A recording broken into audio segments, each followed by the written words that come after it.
Happy Wednesday, everyone, and welcome to Inside the Newsroom. I'm Maddie Paul. Inside the Newsroom, we bring you the trending stories of the KELOLAND area. And the best part of all, we bring in our newsroom staff members to talk about the stories that you see every day on our newscasts and online at KELOLAND.com. There's been a lot of trending stories already this week that have been really exciting to dig into for Inside the Newsroom. And we're going to get started right away with our trending story from yesterday that is still continuing into today. Hurricane Melissa hit southwestern Jamaica as a catastrophic Category 5 storm, which caused heavy flooding and wind damage. Officials warned of devastating damage and urged residents to seek shelter as the hurricane crossed the island.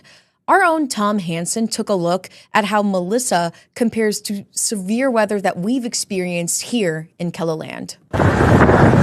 Melissa made landfall today in southwestern Jamaica with maximum sustained winds of 185 miles an hour. We're all buttoned down and locked up. The thing that concerns us the most is mostly just the wind and the rain. Melissa is a huge and powerful hurricane.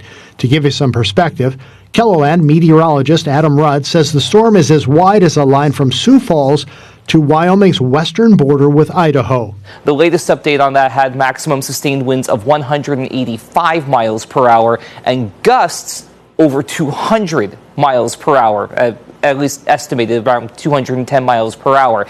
That gust estimate would be the equivalent of roughly an EF5 tornado. The derecho that hit the viewing area in 2022 carried winds of around 100 miles an hour and did a good amount of damage. The winds in the Spencer and Manchester tornadoes reached up to 260 miles an hour. Rudd says the biggest difference with the hurricane like Melissa and the tornadoes that hit Spencer and Manchester has to do with duration. Hurricanes are their own beast with their own set of issues to worry about. So yeah, like you said, we have tornadoes and derechos, but they're fast in general. They are going to hit hard, but they are going to hit fast. Hurricanes are a marathon of devastation, really. Slow-moving Melissa is expected to batter Jamaica for hours. Nobody feels ultra safe in a situation like this. And Tom Hansen joins us at the digital desk to talk more about this story. And Tom, I feel like you became a little meteorologist reporter for a second there with this one. Oh my gosh. There was so much to learn from this. Like when Adam drew the line from Sioux Falls all the way to, what was it, Idaho? I was like, oh, like everything is coming into perspective now. Yeah. And that was all Adam Rudd. We have such a good weather team. These guys are so knowledgeable. And we're in the studio, and Adam he was just kind of playing around. He goes, let me see this. And then he draws this line from Sioux Falls all the way over to the Wyoming border with Idaho. And he says, Idaho. Oh, he goes, that's how wide the hurricane is. Because he'd measured how wide the hurricane was, and then he, decided, well, let's see how wide it is compared to, what we know. Yeah. Here. And I just love that moment because it was like, oh, okay. Yeah. As someone who's not a weather person, all of a sudden I'm going, that's a big hurricane. It really clicks. I was going to say, I love that you were able to include Adam in this story. When he compared the severe weather here to what's going on with Melissa, and, the severe weather he talked about was like those tornadoes or those heavy winds, the tornadoes that we experience here, he said, are fast. And then the hurricane, and he said, and I quote, a marathon of devastation. Yeah. I was like, it all clicks then. So for you, how did that interview with him really help shape the story? Well, the whole premise of this was I was thinking, okay, what are those people going through in Jamaica compared to what we go through here? And that's where the story was born. It was just a thought I had. It's like, how does it compare to what we go through? Yep. And then you start talking to Adam, and Scott Munt gave me some information too off camera, and those guys just know so much, and you realize the difference between what we have to put up with, because tornadoes are devastatingly dangerous. Yes. But they're over fast usually, most often. But these people are going through this hurricane. It's hours and hours and hours of these sustained winds, and it's just a whole different beast that they have to put up with. Such a fascinating comparison. Yeah. And it really puts it in perspective for us here, especially for me when I was watching it. But how was the story pitched yesterday? It was basically I was driving to work and went, I'd watched a little coverage before I left for work, and saw that the hurricane was heading there. And then Jody Ann, one of our producers, she has family in Jamaica, and we've been asking her, how's your family? How are they? And they were more inland, so they were okay. But just thinking, one of the things you do as a reporter is you always put yourself in other people's shoes. Mm. And that's kind of what I was doing. It's like, okay, how does it compare to what we go through here? Right.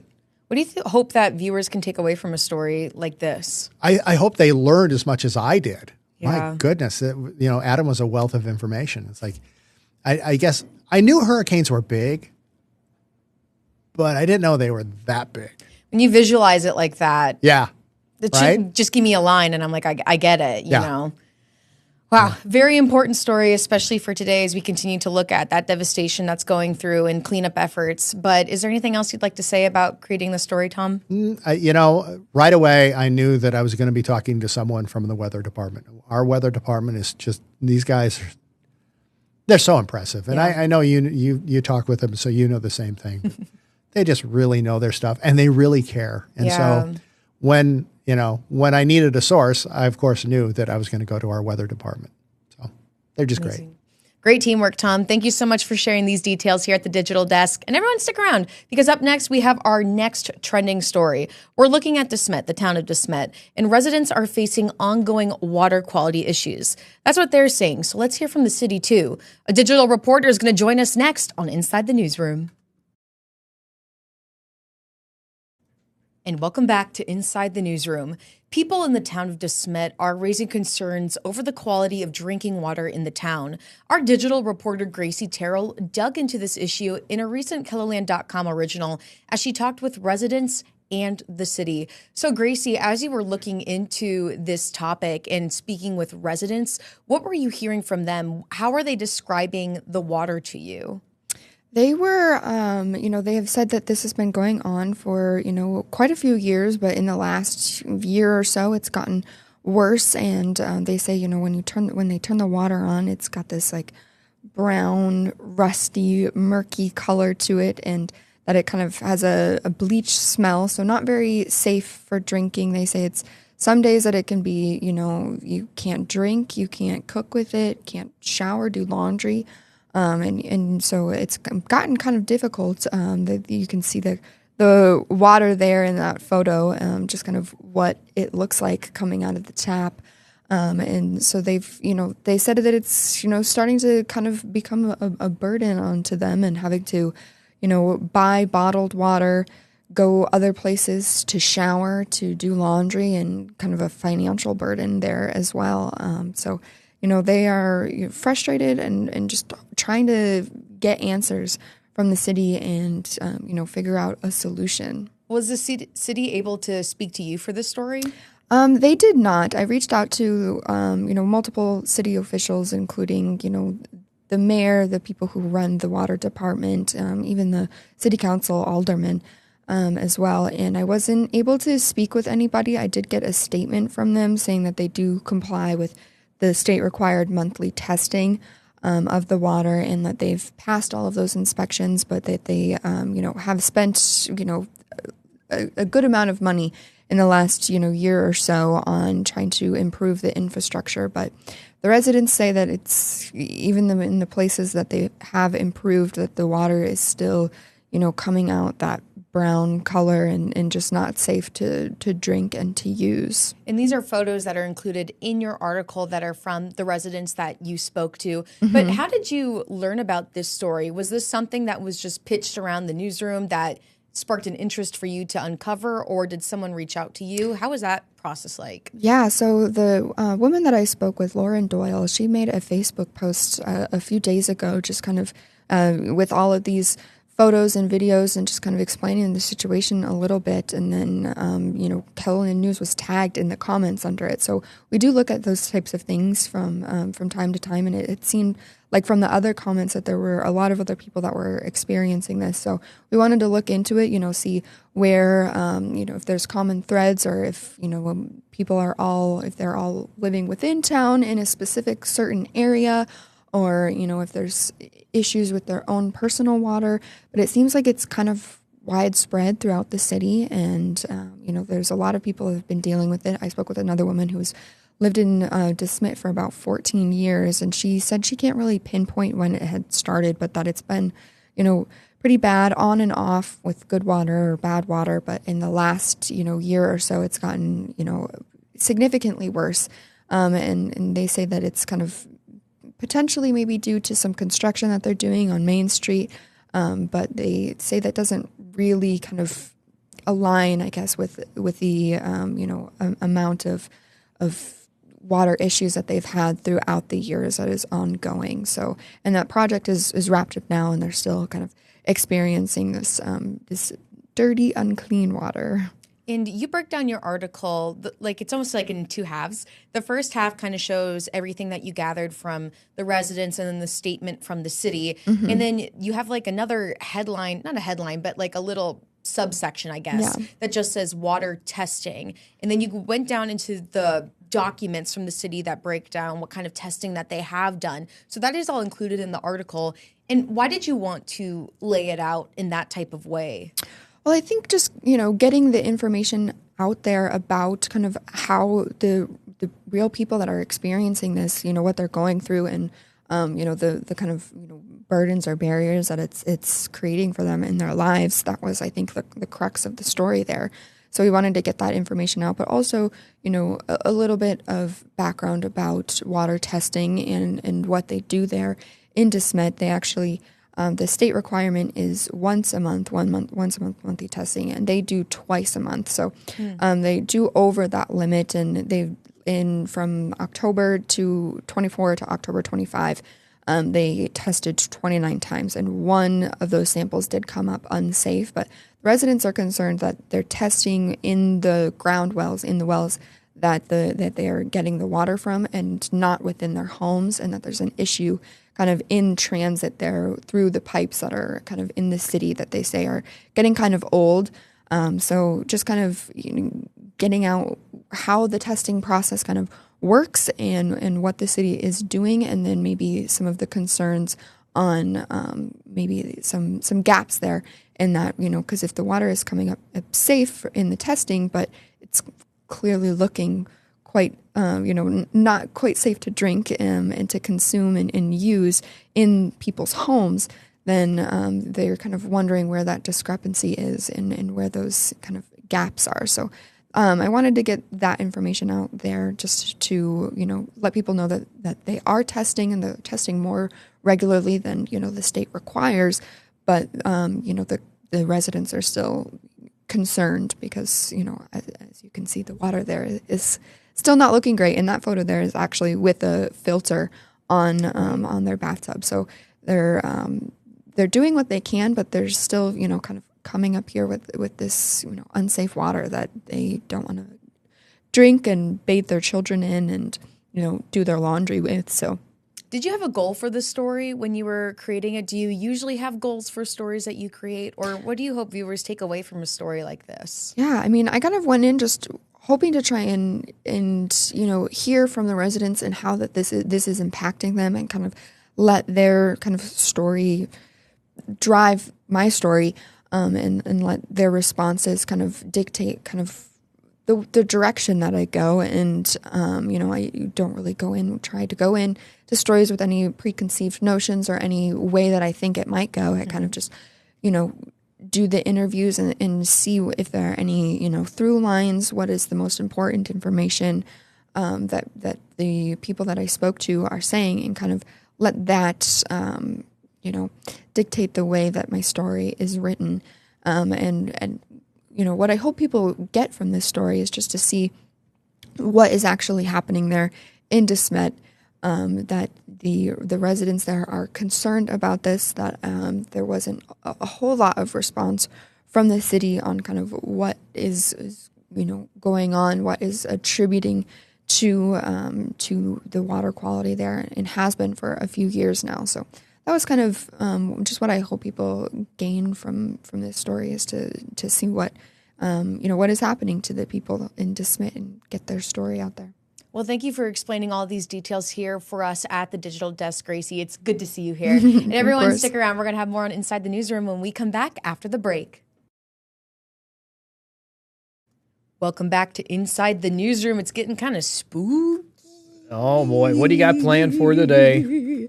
Well, where's the music? No music, yeah, no sound effects? You know, that's the next thing I should ask for, because I'm always looking for music and backgrounds for here, but like I like being festive. And so I'm already planning like holiday backgrounds for like Halloween. Well, you're running out of time. No, it's okay. I got plans. Okay. But we got 2 days to work with it because the you're day's right out about the window. music. Like the music, I should have some like transitional music or something that plays like underneath us. Like even if it was a little ghost just going like. Yeah, I have that on my sound effects board. You have, isn't it just a boo?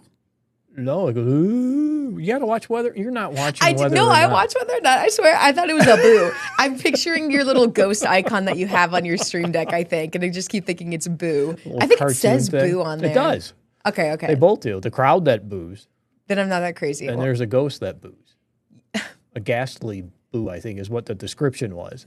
Okay. And I know we have some voice effects that we can do on our soundboard. I'm gesturing over here for viewers so they know that the sound effects are controlled over here. Sometimes they're done by mistake. Are we going to get into that one? That should be what we play for Halloween. Well, you could play that mistake that I did with that soundboard. Okay, everyone, stay tuned for Halloween. It's on that desktop, and we'll go ahead and play it. It's on this one? I just showed you that, didn't I? Oh, no, I thought it it's was on your laptop. Yeah, it's on my. It won't be hard to get over there. Exactly. Well, everyone will have to wait for Halloween, and we can play the spooky Scott Month video. It was awful. You know, the funny thing about, I was overhearing you and Brian talk about what you're going to have for Whether or Not today.